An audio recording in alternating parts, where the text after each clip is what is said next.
4 3 2 1।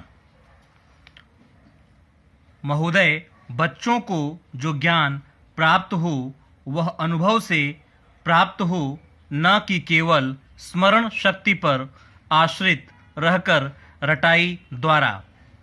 उन्होंने सोचा था और उच्चतम शिक्षा शास्त्रियों का भी यही विचार है कि इस प्रकार से प्राप्त ज्ञान बच्चों में जागरूकता, कार्यकुशलता, स्वतंत्र भावना पैदा करता है, जो इस जीवन के संग्राम में बहुत सहायक हो सकता है।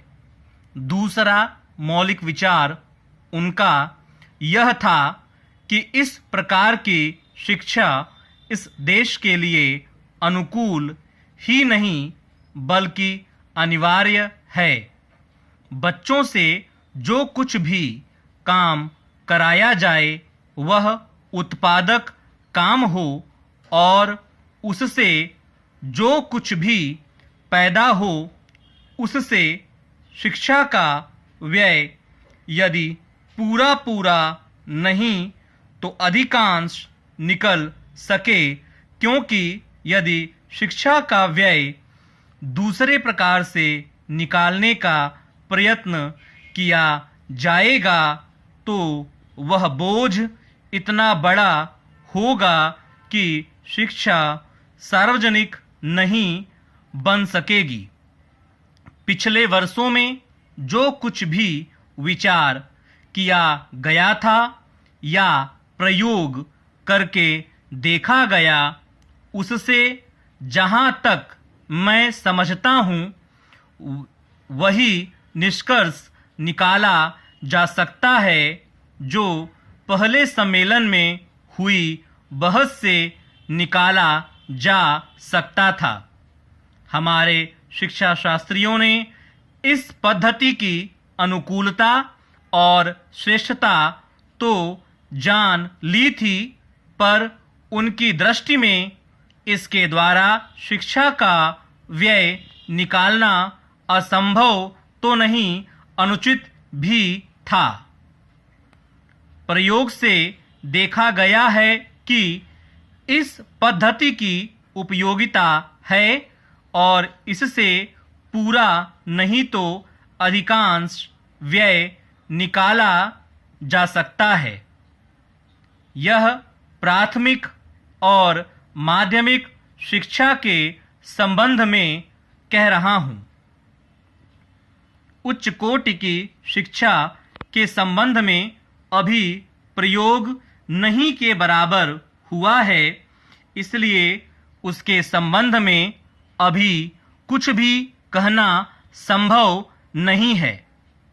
इतना होते हुए भी हम देखते हैं कि इस पद्धति को उतना प्रोत्साहन नहीं मिला और न इसका उतना उपचार ही हुआ जितना होना चाहिए था और जितना स्वराज्य प्राप्ति के बाद हम कर सकते थे।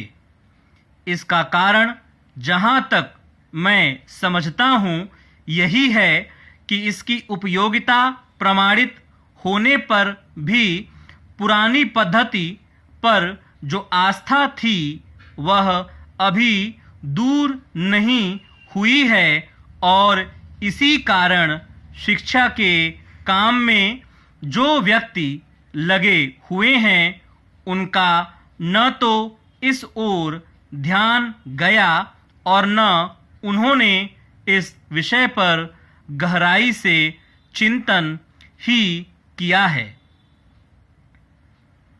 आज भी हम इतना ही कह सकते हैं कि इस पद्धति का अभी केवल प्रयोग ही किया जा रहा है।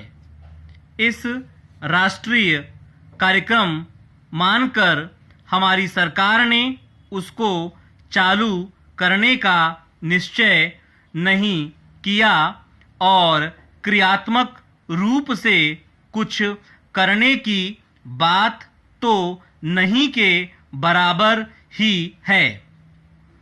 उसका परिणाम यह हुआ है कि पुरानी पद्धति की संस्थाएं दिन प्रतिदिन बढ़ती जा रही हैं और शिक्षा पर सरकार जो कुछ भी व्यय कर सकती है या करना चाहती है उसका बहुत बड़ा अंश उस पद्धति को ही बनाए रखने में व्यय हो रहा है और इस पद्धति को बहुत कम प्रोत्साहन मिला है।